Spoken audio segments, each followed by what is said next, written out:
So I thought I would share the arrangement of my classroom. So you walk in, this is my resource room. And I have my seating in pods with plexiglass shields in between the students. I'm at least 6 feet apart. This is kind of my command center for my pairs and I. We keep differentiated instruction, multi-tiered system of supports, and then student schedules, which I'm going to block out for obvious reasons, on who's attending hybrid and who's online only. Here's my desk. Over there I keep my files with all the IEPs locked up. In the afternoons, I'm typically at 1 and 2, I'm working with students online for math. And then I have my GoPro, which is over there, and I use that to do a Zoom session on the board here while I have students doing math for hybrid. Over here, I typically keep track, like on Fridays, we are online only. And so we write down the teachers what times their schedules are. I typically keep this clean. And yeah, so I'll have a child sit here and a child sit here. Now my classroom isn't used all the time, but I do use it for pull-out help. Then over here, I have all my manipulatives, like timers, flashcards, math manipulatives like cubes and calculator, and like coins and little fraction bars. And I keep headphones as well. Over here is where one of my paraprofessionals works on Fridays when we have online only students. And over here is my quiet area that I use to, if a student needs a time to calm down. And then I have this folder that I use with them, and basically it helps them identify their emotions, like my thoughts, my body sensations, and how they feel. And then it's my feelings folder.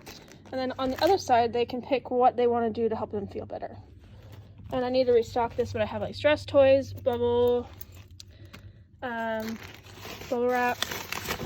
And then I also have noise canceling headphones for when we have fire drills, or if a student needs to help them calm down and focus.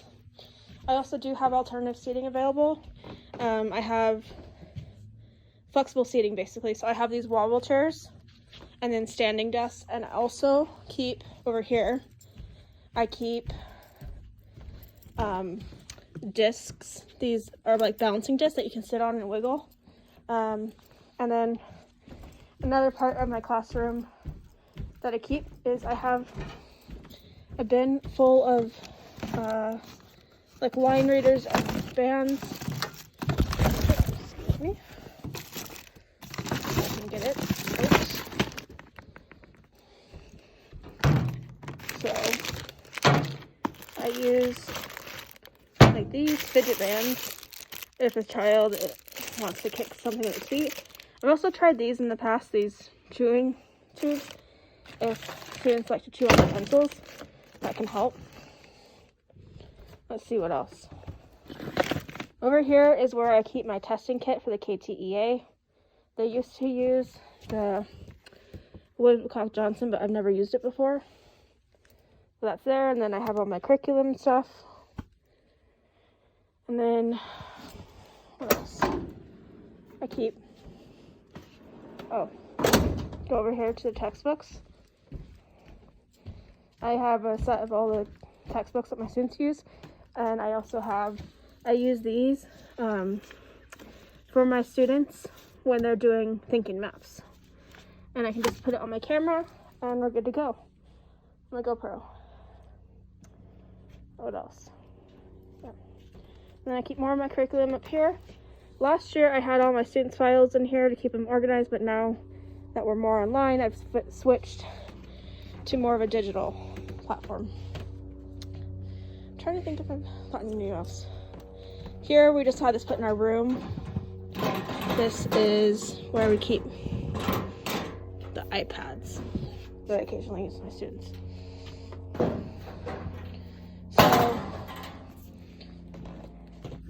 switch. So my day typically looks different depending on the day. Like today at 10 a.m. and at 10:30, I had speech session. So I would pull one of the iPads and use that for running speech while at the same time working with another student. And the other student and the child doing speech would have headphones on. I sanitize in between each student, and we keep the cohort separate. And I'm trying to think what else. Just every single day is different, and every hour I'm doing something, and I really enjoy my job here. Let's see. I guess we would have my desk, which is right here. It's a bit messy, but when I do my special sorts, like I've been doing words their way, and I've been doing a word sorts, like the puss sound. For example, one of my students is doing sort number 1. We just did sort number 2, and so we focused on the puss sounds. This child is a very beginning of within words. Not within words, but he's learning his consonants. And what else? That's about it. Thank you for watching my tour.